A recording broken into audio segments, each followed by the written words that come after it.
So one of the things that I come up against so often as a doula, as a birth support person, is labor can be progressing really beautifully. We're having these really wonderful, powerful surges. Contractions are just coming one after the other. We're going to get excited. We're thinking, great, baby is coming soon. Then we transition into the hospital or the birthing center and things slow down.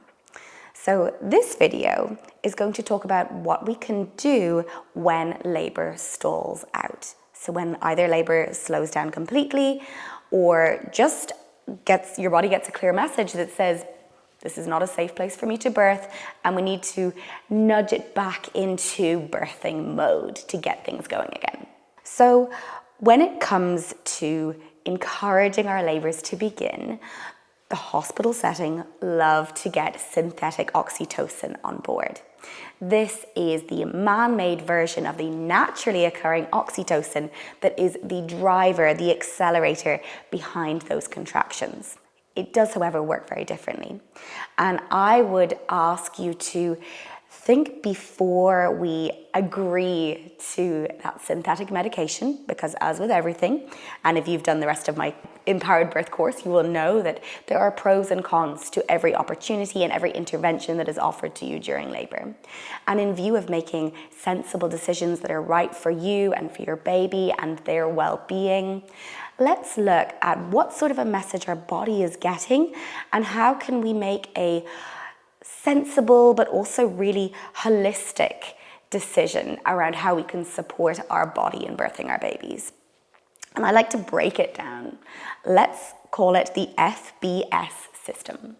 Flow, so we're talking about being in labor land, feeling safe enough to just be completely unobserved, be able to move and let our bodies flow and make whatever sounds we need to make that mess, be able to feel that really primal desire to birth as we want to.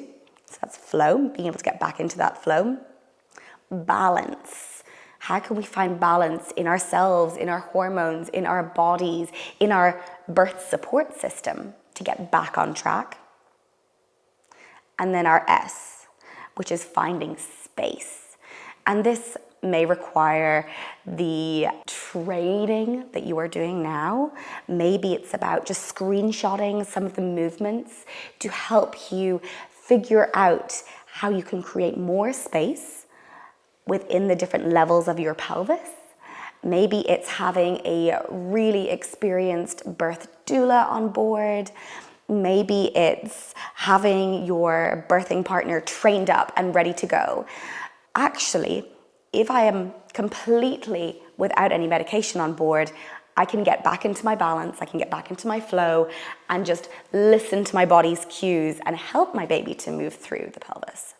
But if our baby is running out of space and they are so clever and they're trying to navigate their way, we can help them by creating that space again. So come back to that little acronym, FBS, flow, balance, space. And when we're coming back to that, our babies are better able to be born, our bodies are better able to birth them. And so let's look at some of the other more alternative things in view of that can help our babies to get back into that flow. So the first thing that I want to talk about outside of this flow, balance, space sequence is rest. And it's sort of its own separate entity because I think we see so often, as soon as labor begins, we need to be up and squatting and curb walking and doing all of the things. But actually, labor in itself is almost like an endurance sport. I always say it's the biggest marathon you will ever do. And so conserving our energy and resting when we can, whether that is really in early labor at the sign of your first contractions, I say get back into bed. Because there will be a point in which you can no longer lie down. Your body is going to be telling you, I need to get up now, I need to get moving, I need to get this baby down. And so resting for as long as possible is probably my biggest tip. Outside of that, if these contractions are coming hard and fast, we need to be resting deeply between them.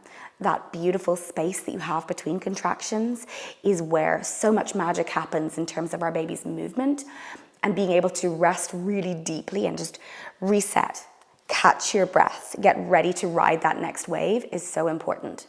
So finding positions whereby you can completely just melt into the earth, into the pillow, into your partner's lap, into their arms between contractions is so, so important, because we want to conserve our energy. I always think from a birth partner perspective, but also from a birth worker perspective, I never talk to my clients between contractions because I want them to use their energy wisely. So unless I ask you a question, it's always going to be something that's more urgent. I will never speak to you first. Feel free to ask me questions, but that's why I'm pretty quiet when it comes to the birth space. When it comes to flow, that first letter of the acronym, I want you to really think very carefully about who you welcome into or invite into your birth space. Our bodies can very quickly get tripped out of that labor flow when they get a message from the barrage of new faces, the new sounds, the new smells. Maybe it's someone who just like that keeps asking you questions when you're trying to just be in your zone. And I want you to think of this as your first like mama lioness moment. You get to curate who's in the room, and if maybe it's a new midwife who comes on shift you're just not vibing with, maybe you're not feeling safe with her, maybe she just is too chatty and she wants to talk about the weather and you're just like, no, I want to get in my zone, stop it. It is okay to request somebody else instead. It can just be a case of your partner popping out and just saying, hey, I think we're not really gelling with this new person. Can we switch? Can somebody else come in? Or just saying, my partner's really getting in the zone here. I wonder, could we leave the small talk or the chat for outside? Most people who work in the birth space get it. They know to stay quiet. They know to withhold those conversations, but some of us need more of a nudge than others. So curate your birth space. Don't feel like you can't get rid of anyone or anything that is stressing you out. That is the clearest way for you to send a message to your body that says, we are safe enough to birth our babies. In line with that, removing stressors from our birthplace, I want you to also think about what can support you in feeling relaxed. So that's coming back to our environment. It's coming back to our birth plan. Things like lighting. Let's just set the tone. One of the easiest ways for us to really set the tone in the room is to turn off all those main hospital lights. Maybe just get rid of all the overhead lights altogether if you're at home and just leave on some little twinkly candles or some fairy lights, something that's going to bring that energy right down, help you to feel safe and unexposed and just cozy, and really support the production of our melatonin, which goes hand in hand with our oxytocin. And so often I will find that once we turn off those main lights, labor begins to unfold again. So thinking about your environment in terms of your lighting and also your sound. Sometimes when we are getting into that primal birthing body and we're making all of these big sounds that perhaps we haven't practiced or are new to us, we need to be thinking about how we can help ourselves to feel really just able to let go, completely unexposed, with all of the privacy in the world. And sometimes that means overlaying other sounds on top. So when you're thinking about your birth playlist, what sort of sounds you want to be hearing in the background, you're thinking, okay, I want to make a mixture of both maybe. I want something that is loud and powerful and helps me to feel motivated and engaged and will be a beautiful overlay on top of the maybe mooing or ahming sounds that I'm making. And equally, you might want something that just helps you to feel zen. Spa playlists, if you're having difficulty looking for something. There are birth playlists out there, and perhaps someone else's playlist is going to be similar to the sort of energy that you want to bring to the birth space. But thinking about your sound and how you're going to listen to it is really important. Some hospitals will have Bluetooth speakers, many will not. So bringing a small speaker with you if you want to share the music with your space, or perhaps you're listening to your guided hypnobirthing meditations from the Empowered Birth course, in which case I always suggest listening with little earbuds and putting a headband over it, because the last thing you want is, if you were laboring in the birthing pool, for your fancy Apple earbuds to fall in and then your music is gone. So have a little think about what you want to listen to and how you want to listen to it. So the next thing that I want you to talk about is, or think about, is if you are medicated or unmedicated. So that's whether you have an epidural on board or not. Movement is key. And the more we can move and jiggle our babies down, the more likely they are to be not only sort of nuzzling their way through the pelvis, but also placing that really consistent pressure on the cervix to help it soften and thin and come back out of the way. So if you need support with finding different movements, I always say come back to that little cheat sheet in the Empowered Birth course. You can either have as your screenshot on your phone or have it stuck on the fridge somewhere. That's a really lovely place to come back to if you need a little bit of inspiration. Equally, I suggest moving every 20 minutes. So whether that is just going in and out to a different space, maybe it's going from laying down to sitting up, maybe it's you're adding in your other tools like your birth ball, your peanut ball, your rebozo, but keeping that fluid movement going is really the lubrication for labor to unfold really nicely. Okay, so the next thing that I want to talk about is something that maybe hadn't been on your radar, but that is in view of supporting that natural production of oxytocin. Two things that can be really helpful here are breast massage and nipple stimulation. So things perhaps you've been practicing during your pregnancy from 36 weeks onwards.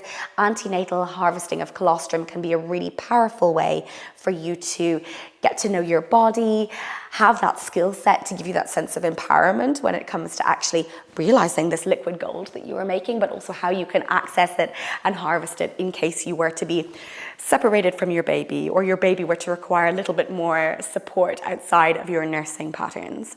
But doing this in labor when things have taken a little bit of a dull is a great way for you to put the foot on the accelerator and to really ramp up those contractions again. So breast massage and nipple stimulation.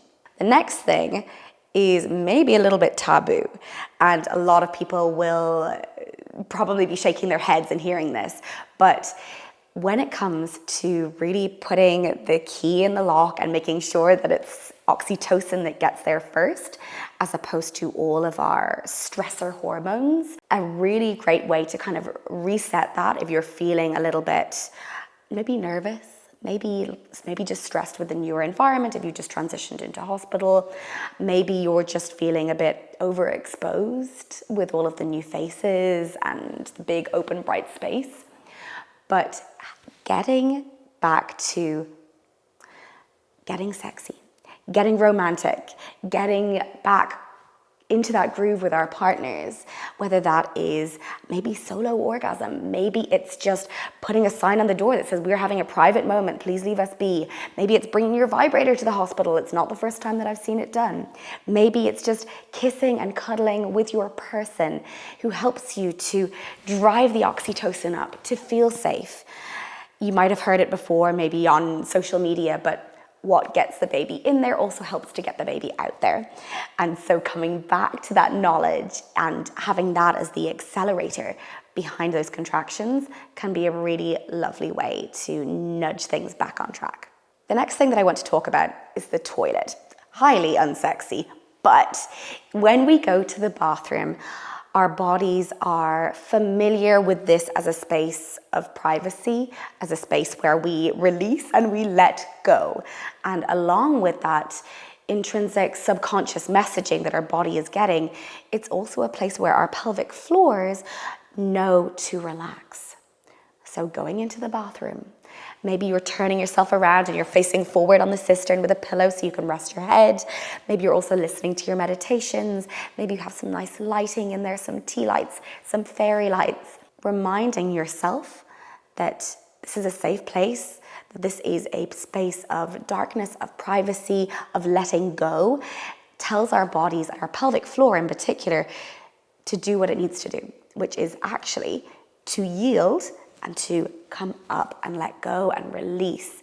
And when our pelvic floors can yield, our baby can more easily come through. So they don't call it the labor throne for nothing. I love the toilet as a space for you to get things going again. And outside of if things are slowing down, you should really be visiting the toilet and emptying your bladder, an opportunity to empty your bowels every 20 minutes during your labor, because a full bladder sits very close to the outlet where our baby needs to come through. So emptying the bladder really frequently makes sure that there is no impact there for our babies to nudge through that space and come through really easily. So visit the bathroom, the labor throne, every 20 minutes during your labor. And the very last thing that I want to mention in terms of really coming through those labor stalls is to make sure you are well fueled. Making sure that you are well fueled and well hydrated during your labor is key. Like I said at the very beginning, this is a marathon, not a sprint. So making sure that you are eating little and often. When your labor is first unfolding, I want you to get a decent meal into you. We're thinking fats, protein, and fiber. Nothing new, nothing fancy, nothing spicy, something that is a meal that you would eat regularly anyhow. We don't want you to be trying something new for the first time during your labor, but something that is going to fuel your muscles and fuel your body to continue to do that hard work that is birthing our babies. In view of hydration, I'm always thinking no naked water. So what I mean by that is adding in some sugars for energy, adding in some salts and some minerals. I love to add in an electrolyte mix because we are working hard, we are sweating, and for the contractility that needs to come with that beautiful bag of muscles that is our uterus, we need to support that with things like calcium, potassium, and sodium. There are lots of ready-made mixes that you can get on the market, but I also love just an old-fashioned coconut water with a dash of salt, a little bit of maple syrup, and maybe a little bit of tartar in there, just for that extra potassium boost. Don't make it fancy. Do the things that feel good for you, but also make sure that you are well nourished and well hydrated during your labor. That goes for birth partners too. We don't want you fainting. You are no support to us if you're not feeding yourselves. So these are the things that I love to come back to. That lovely acronym can be helpful. We're talking about our FBS, our flow, balance, and space, to help create space for our babies to come through at the different levels of the pelvis and give us a sense of feeling free and safe and supported in being in our primal birthing bodies.